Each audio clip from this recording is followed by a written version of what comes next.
Agent Petrov, the woman said softly, using a name he'd buried with his old life. Joe's hand froze on the espresso machine.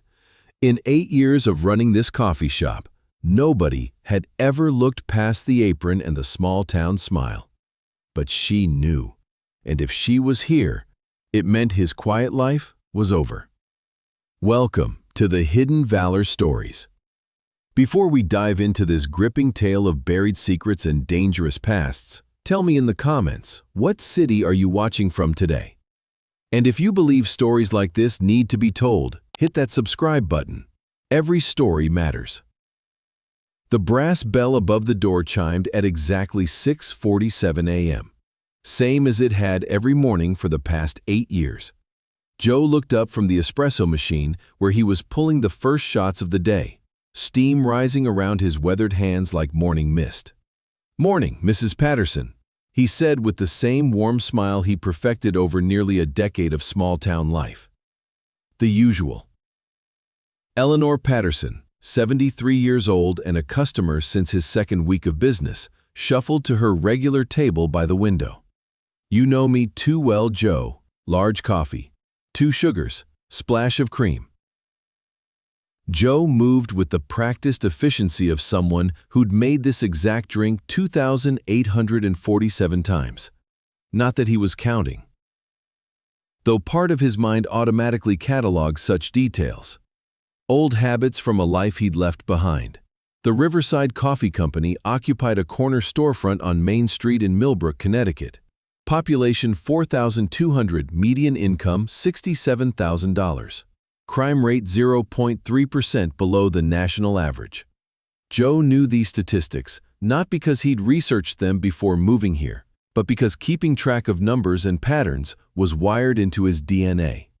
To anyone watching, Joe Hendricks was exactly what he appeared to be, a quiet man in his mid-50s who'd bought a failing coffee shop and turned it into the heart of a small community. He arrived each morning before dawn, stayed until evening, and lived alone in the apartment above the shop. He sponsored the local Little League team, donated coffee for town meetings, and knew every regular customer's order by heart. What they didn't know was that Joe Hendricks wasn't his real name. What they didn't know was that the man pulling their morning espresso had once operated in Moscow, Beijing, and Damascus undercovers so deep that even he sometimes forgot where the legend ended and reality began. What they didn't know was that 15 years ago, he'd been one of the CIA's most effective deep-cover operatives, a ghost who could become anyone, speak any language, and disappear into any culture without leaving a trace. But that was before Elena Vasquez. Before the blown operation in Prague. Before the choice between his mission and his conscience that had ended his career and sent him running to a small Connecticut town where nobody asked questions about the past. Joe handed Mrs. Patterson her coffee and watched her settle into her morning routine. Newspaper folded to the crossword, reading glasses perched on her nose, pencil poised over 7 down. Predictable. Safe. Everything his old life had never been. The morning rush would begin in 20 minutes. Tom Morrison from the hardware store would want his black coffee and blueberry muffin. Sarah Chen from the real estate office would order her complicated drink that took 5 ingredients and 3 minutes to make properly. The college students would stumble in around 9, needing caffeine and Wi-Fi to fuel their all-night study sessions. Joe had memorized their patterns, their preferences, their stories. Not because he was planning anything or gathering intelligence. Those days were over. He'd memorized them because in a world where he'd spent 20 years never knowing who he could trust, these small-town routines had become his anchor to something real. The brass bell chimed again. 6:52 a.m., 3 minutes earlier than usual. Joe looked up, already reaching for Tom's regular order, but stopped when he saw who was walking through the door. She was perhaps 40, Mediterranean features, dark hair pulled back in a simple ponytail. Well-dressed, but not flashy. The kind of woman who could blend into any environment without drawing attention. Joe's trained eye automatically cataloged details. Confident posture, eyes that swept the room in a practiced pattern, slight bulge under her left arm that suggested a shoulder holster, worn by someone who knew how to use it. Everything about her screamed federal agent. But that wasn't what made Joe's blood run cold. It was the way she looked at him. Not like a customer seeing a barista, but like someone who knew exactly who she was looking for. She approached the counter with the measured stride of someone who'd done this kind of thing before. When she spoke, her voice was calm, professional, and carried just a hint of an accent that Joe immediately recognized as Russian, though carefully controlled.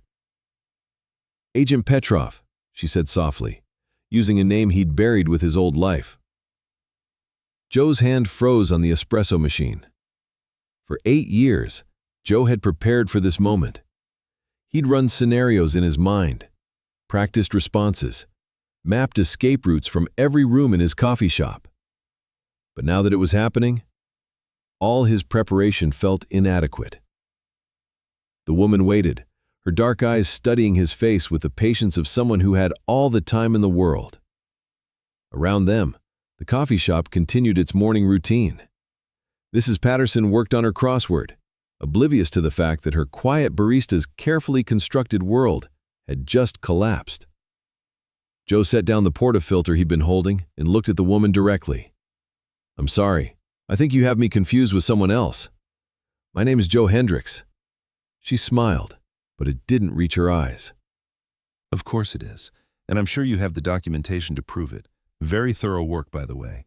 It took us 3 years to find you." "Us? May I have a coffee? Something simple. Black, no sugar." Joe's mind raced through possibilities as he poured coffee from the pot he'd brewed an hour earlier. Who was she? CIA, SVR, some other alphabet agency he'd crossed paths with during his operational years? And more importantly, what did she want? He handed her the cup, noting that she paid with exact change. Always a sign of someone who planned ahead and didn't want to leave unnecessary traces. "Thank you," she said. "Is there somewhere we can talk privately?" Joe glanced around the coffee shop. Mrs. Patterson was still absorbed in her crossword. 2 other early customers sat at opposite ends of the room, both buried in their phones. "Office is in the back," Joe said quietly. She nodded and followed him behind the counter, through the narrow hallway that led to his small office. Joe closed the door behind them and turned to face her, his posture shifting slightly. The friendly barista was gone, replaced by something harder, more alert. "Who are you?" he asked. "Anna Kozlov, Deputy Director of Operations, Eastern European Division." She reached into her jacket, slowly, clearly showing that she was going for identification, not a weapon, and produced a leather credential case. "CIA." Joe examined the ID briefly. It looked authentic, but then again, he'd carried dozens of fake IDs that looked authentic too. "What do you want?" "To offer you a job." Joe laughed, but there was no humor in it. "I'm retired." "No, Agent Petrov, you're hiding. There's a difference."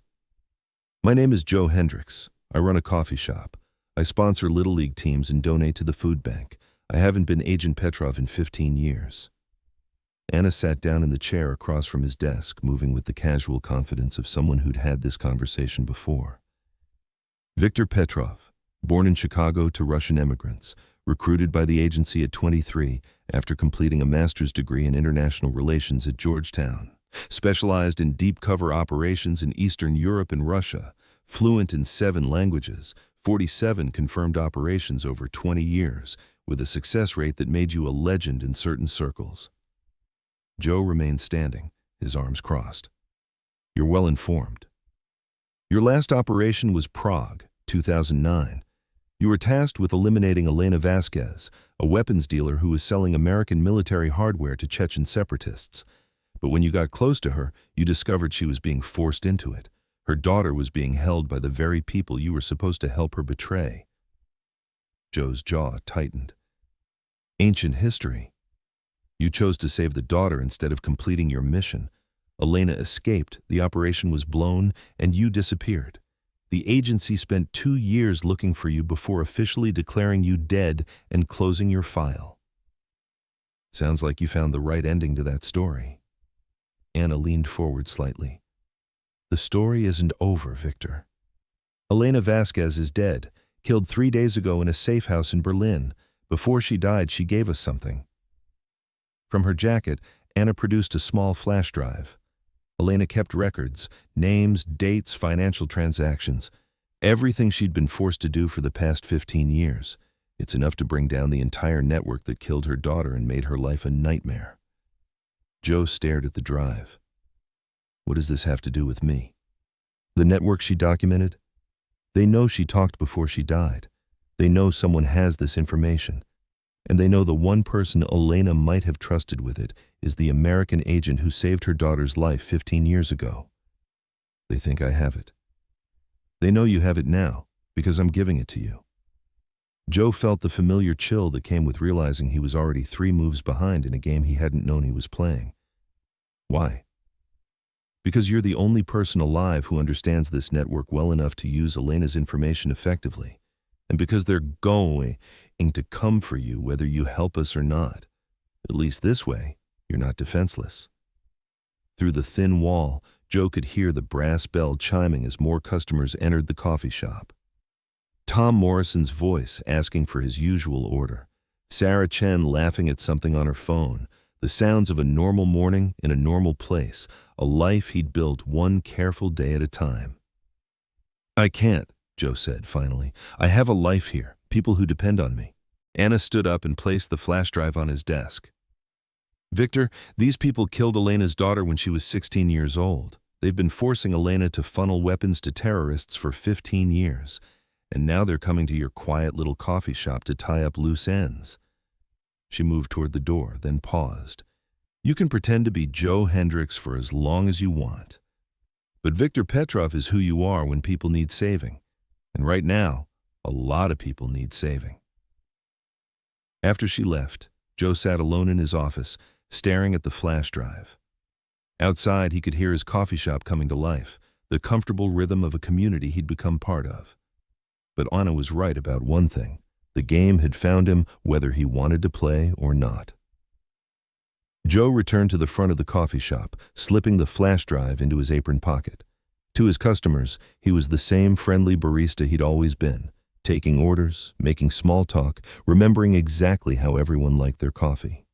But beneath the surface, his mind was running scenarios he hadn't considered in years.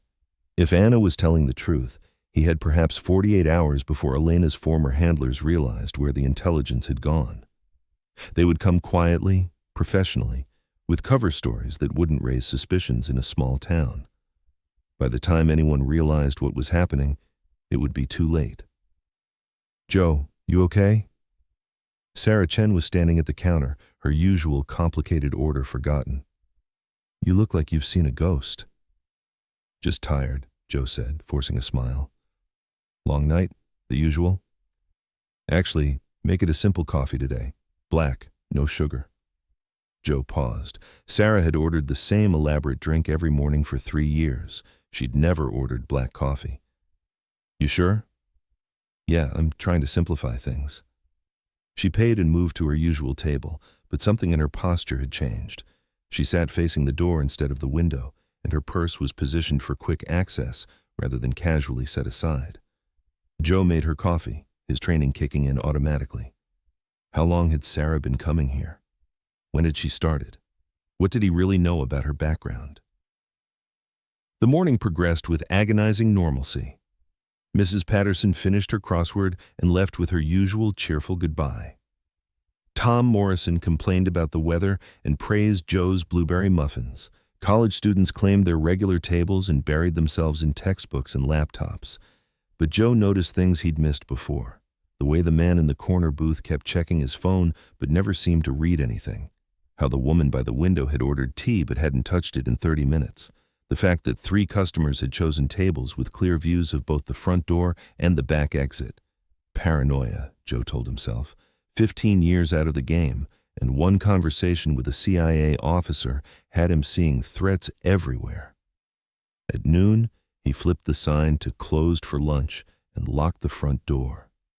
The coffee shop was empty except for himself and the weight of decisions he'd hoped never to face again. Joe climbed the narrow stairs to his apartment above the shop. It was Spartan but comfortable, A kitchen, living room, bedroom, and bathroom that suited a man who'd learned to live with less. What his customers didn't know was that every room had multiple exit points, and what looked like a simple storage closet actually contained enough cash, weapons, and identification documents to disappear completely within 6 hours. He sat at his kitchen table and plugged the flash drive into his laptop. Elena's files were extensive and meticulous, 15 years of forced cooperation, documented with the precision of someone who knew she might need evidence someday. Names, dates, financial transactions, shipping manifests, a network that stretched from Eastern Europe to the Middle East, facilitated by people Joe had once considered colleagues. As he read, Joe felt the familiar mix of admiration and sadness that Elena had always inspired. She'd been brilliant, resourceful, and trapped by circumstances beyond her control. Her daughter's kidnapping had been leverage, but Elena had been smart enough to keep records that could eventually bring down her captors. The network was sophisticated, profitable, and utterly ruthless. They moved military-grade weapons to anyone willing to pay, regardless of the consequences. Elena's documentation showed shipments that had ended up in the hands of terrorists, war criminals, and anyone else with enough money and few enough scruples. And according to Anna, they now thought Joe had this information. His phone buzzed. A text from an unknown number. Lovely coffee shop. It would be a shame if something happened to it. At 11:47 p.m., his phone vibrated with a text from Anna. 2 vehicles parked 3 blocks away, 4 men total. They'll approach on foot. Joe typed back. Understood. At 12:23 a.m., he saw the first shadow move past the front window. They were good. Joe had to give them that.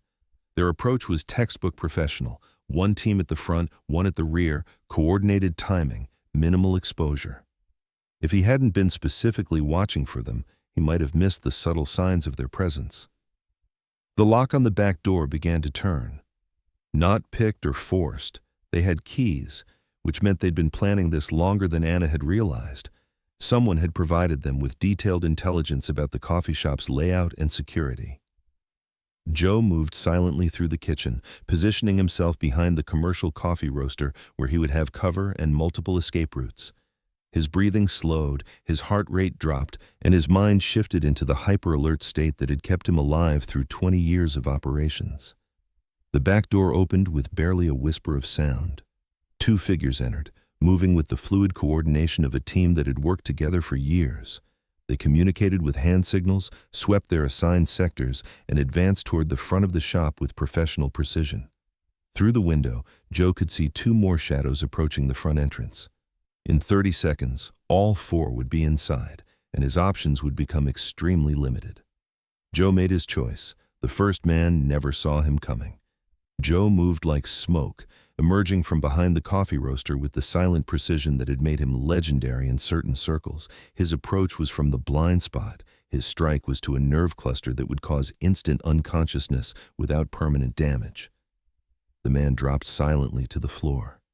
His partner spun toward the sound, weapon rising, but Joe was already moving. A coffee cup flew through the air, not thrown randomly but precisely aimed at the overhead light switch. The room plunged into darkness just as the gunman fired. In the dark, Joe had every advantage. He knew every inch of this space, every obstacle, every piece of equipment. His attackers were operating blind in unfamiliar territory. Joe heard them trying to coordinate, whispered voices in accented English that confirmed these weren't American operatives.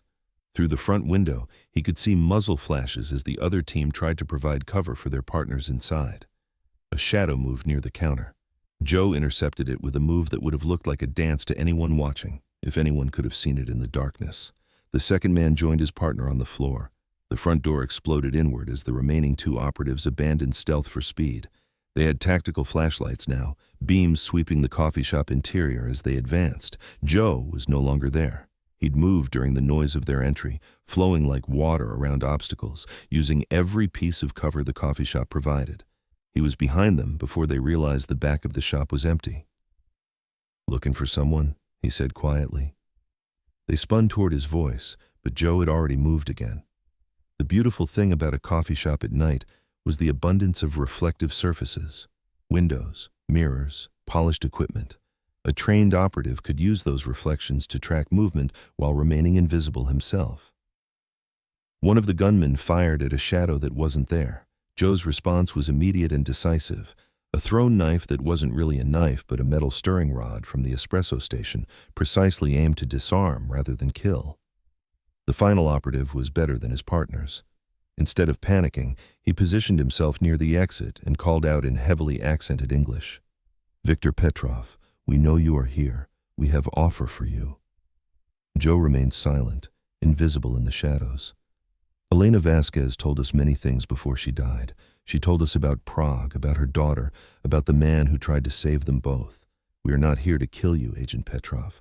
We are here to recruit you." Joe almost laughed. After 15 years of hiding, they wanted to offer him a job. "We know you have Elena's files," the man continued. "We know what they contain.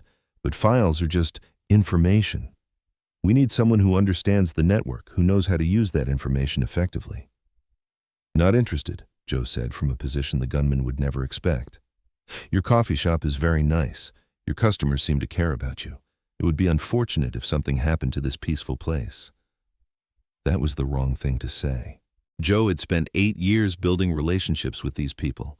Mrs. Patterson with her daily crossword, Tom Morrison with his weather complaints and genuine kindness, Sarah Chen with her complicated coffee orders and easy laugh. They weren't just customers. They were the closest thing to family he'd had since leaving the agency. The operative never heard Joe coming.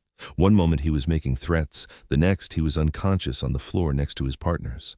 Joe stood in his darkened coffee shop, surrounded by 4 unconscious men who'd come to destroy the life he'd built. His phone buzzed with a message from Anna. "Cleanup team en route. Well done, Victor." But Joe wasn't Victor anymore. Victor was the man who'd operated in the shadows, who'd made impossible choices and lived with the consequences. Joe was the man who made perfect espresso and remembered how everyone liked their coffee. Except tonight, Joe had needed Victor to protect the life he'd built.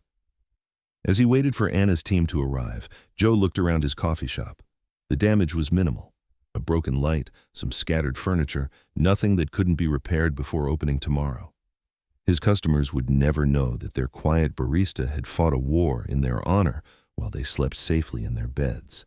The brass bell chimed softly as the cleanup team entered. Anna was with them, surveying the scene with professional appreciation. "4 down, no fatalities, minimal collateral damage," she said. "I'm impressed."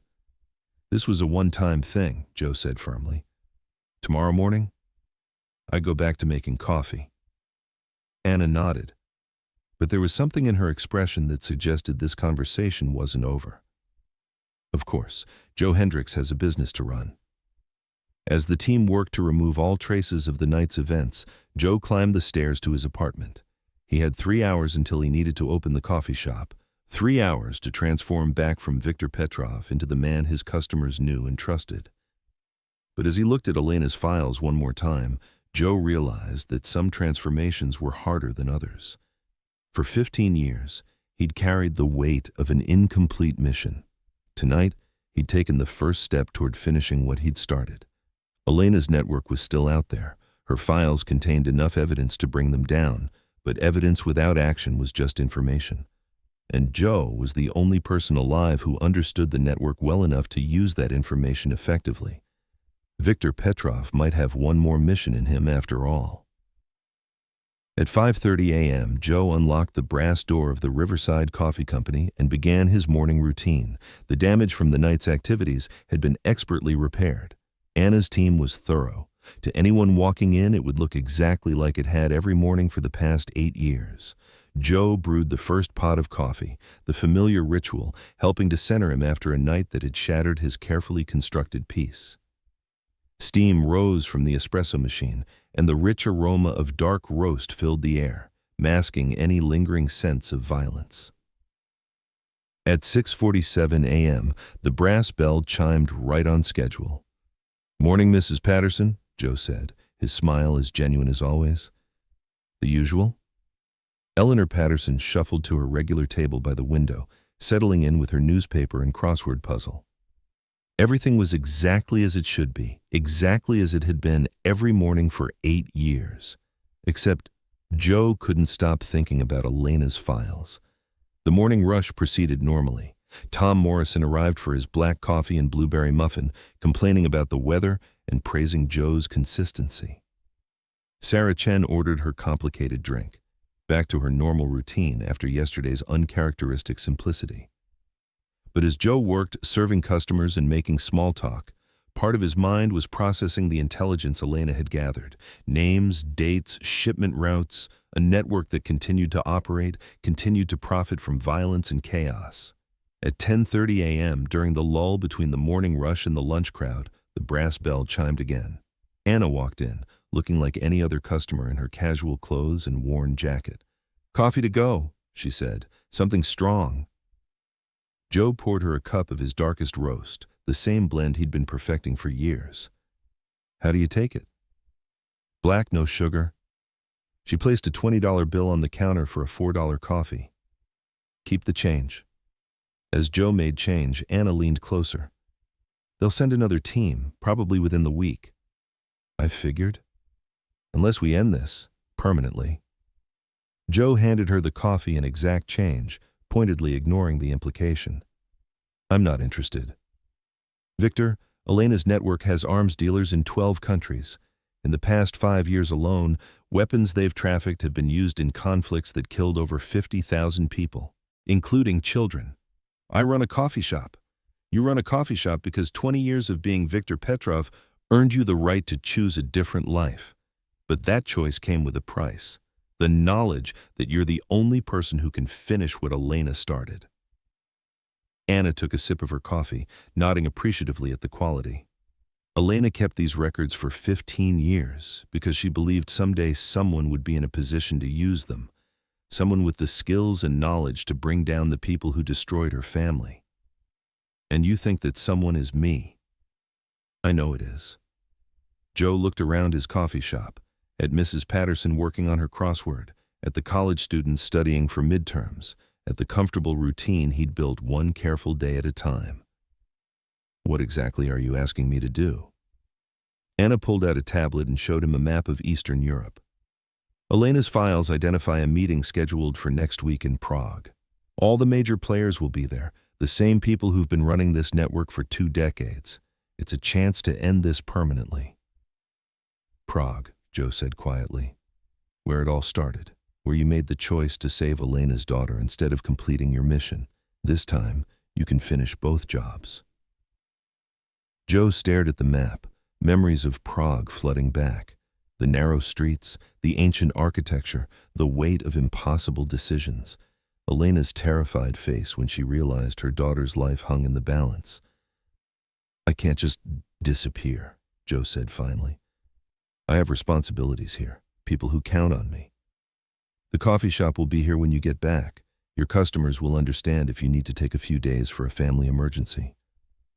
"This isn't my family anymore." Anna looked at him steadily. "Yes, it is. Elena was family. Her daughter was family. And every person whose life has been destroyed by the weapons this network traffics, they're family too." She finished her coffee and stood to leave. "I'll be in town for another day. If you change your mind, you know how to reach me." After she left, Joe found himself staring at the brass bell above his door. For 8 years, it had represented safety, routine, a life where the hardest decision was what blend to recommend to a new customer. But Anna was right about one thing. Some debts couldn't be paid by hiding from the past. That evening, after closing the coffee shop, Joe climbed to his apartment and opened Elena's files again. This time, he didn't just read them as evidence of past crimes. He studied them as operational intelligence. The network was even more sophisticated than he'd realized. It wasn't just about moving weapons from point A to point B. These people had created an entire shadow economy, complete with shipping companies, financial institutions, and government contacts in a dozen countries. Elena had been brilliant in her documentation. Every transaction was cross-referenced. Every shipment was tracked from origin to destination. Every payment was traced through multiple shell companies. It was the kind of comprehensive intelligence that could dismantle an organization completely, if handled correctly. Joe's secure phone buzzed with a text from Anna. "Flight leaves tomorrow at 6 p.m. You still have time to change your mind." Joe stared at the message for a long time before responding. I need guarantees. My customers, my town, they stay protected. Already arranged. Permanent security monitoring, immediate response if any threats emerge. Your coffee shop will be safer than the White House. Joe looked around his apartment, at the life he'd built from nothing. 8 years of careful construction, of becoming someone new, of finding peace in routine and community. But peace built on incomplete justice wasn't really peace at all. He typed back, I'll need my old equipment. Anna's response was immediate, already on the plane. Joe spent the next hour making arrangements. He called his part-time employee, Katie, and asked her to manage the coffee shop for a week while he dealt with a family emergency. He left detailed instructions for his suppliers, his regular customers, and the daily routine that kept everything running smoothly. At midnight, he opened the storage closet one more time and began pulling out items he'd hoped never to need again. Passport, weapons, communication gear, and clothes that would let him blend into any European environment. As he packed, Joe thought about the last time he'd operated in Prague. He'd been younger then, more certain about right and wrong, more willing to follow orders without question. The mission had been simple: eliminate Elena Vasquez and disrupt her weapons trafficking operation. But when he'd gotten close to Elena, when he'd learned about her daughter and the impossible choice she'd been forced to make, simple had become complicated. Victor Petrov, the operative, had been replaced by Victor Petrov, the human being. He'd saved the daughter and let Elena escape, destroying his mission and ending his career. At the time, it had felt like failure. Now, reading Elena's files and understanding the full scope of what she'd been forced to enable, Joe realized he'd made the right choice for the wrong reasons. Eliminating Elena would have been pointless. She was a victim, not a perpetrator. But the real perpetrators were still out there. Still trafficking weapons, still profiting from violence, still destroying families like Elena's. This time, Joe would finish the job completely. The flight to Prague was routine, commercial airline, business class, a cover identity that would pass casual inspection. Joe traveled as James Peterson, a consultant for an agricultural equipment company, complete with business cards and a carefully constructed background. Anna met him at the airport, but they didn't acknowledge each other. She was traveling as a German businesswoman. He was an American consultant. They were strangers who happened to be on the same flight. Prague hadn't changed much in 15 years. The same narrow cobblestone streets, the same medieval architecture, the same mix of history and modernity that made it a perfect place for clandestine meetings. Joe felt the familiar weight of being operational again. The hyper-awareness, the constant calculation of threats and opportunities. The hotel was modest, unremarkable, the kind of place that catered to business travelers who valued anonymity over luxury. Joe's room overlooked a courtyard where Elena's network would be meeting in 48 hours, according to her files. Anna briefed him in a cafe 3 blocks away, speaking in low tones over excellent coffee that reminded Joe of his own shop back in Connecticut. 12 key players confirmed, she said, sliding him a tablet with surveillance photos. The same faces who've been running this operation for 2 decades. They think they're gathering to divide Elena's territory now that she's gone. Joe studied the photos. Some faces he recognized from his original mission 15 years ago. Others were newer, but they all had the same look, the cold calculation of people who profited from other people's suffering. What's the plan? We let them gather. Once they're all in one place, we move. Clean sweep, maximum intelligence gathering, minimal collateral damage. And then? And then Victor Petrov disappears again, for good this time. The next day, Joe walked the streets where his career had ended 15 years ago. The cafe where he'd first made contact with Elena. The bridge where he'd realized her daughter was being held. The alley where he'd made the choice that had cost him everything and saved a young girl's life. Prague held memories in every stone, but Joe found himself thinking about Millbrook, Connecticut, about Mrs. Patterson and her daily crossword, about Tom Morrison's weather complaints and Sarah Chen's complicated coffee orders, about the life he'd built from the ashes of his old identity. That evening, Anna provided him with the final operational details. The meeting would take place in a private dining room at an upscale restaurant. Security would be tight, but not impenetrable. The opportunity for complete intelligence gathering was unprecedented. "Last chance to walk away," Anna said. Joe looked out at the Prague skyline, at the city where Viktor Petrov had died and Joe Hendricks had been born. Elena's daughter. What happened to her? Medical school in Vienna, pediatric surgery. She saves children's lives every day. Joe nodded. Some missions had endings that made everything worthwhile. The operation unfolded with the precision of a Swiss watch. Joe positioned himself in the restaurant's kitchen, where his presence would be invisible until the crucial moment. Anna coordinated from across the street, managing surveillance and communication. At 9:47 p.m., 12 of the world's most dangerous arms dealers sat down to dinner, believing they were dividing up a dead woman's empire. They had no idea they were walking into the culmination of Elena Vasquez's 15-year plan for justice. Joe moved through the restaurant like a ghost, neutralizing security with techniques that hadn't dulled despite 8 years of retirement. When he entered the private dining room, the 12 men looked up to see death standing in a waiter's uniform. But Joe wasn't there to kill them. He was there to end them in a way that would honor Elena's memory and ensure justice for every life their weapons had destroyed. The intelligence gathering took 17 minutes. By the time local police arrived, they found 12 unconscious arms dealers, terabytes of incriminating evidence, and a restaurant staff that swore they'd never seen the man in the waiter's uniform. Viktor Petrov had completed his final mission. Joe returned to Millbrook on a Thursday morning, arriving just as Katie was opening the coffee shop for the day. To everyone in town, he'd been dealing with a family emergency. In a way, that was exactly what he'd been doing. "How was your trip?" Katie asked as she handed him his apron. "Necessary," Joe said, tying the familiar weight around his waist. "But good to be home." The brass bell chimed at 6:47 a.m., right on schedule. "Morning, Mrs. Patterson," Joe said, his smile genuine for the first time in weeks. "The usual?" As Eleanor Patterson settled into her regular table with her crossword puzzle, Joe felt something he'd never experienced before. Complete peace. The mission that had haunted him for 15 years was finally finished. Elena's network was destroyed, her daughter was safe, and justice had been served.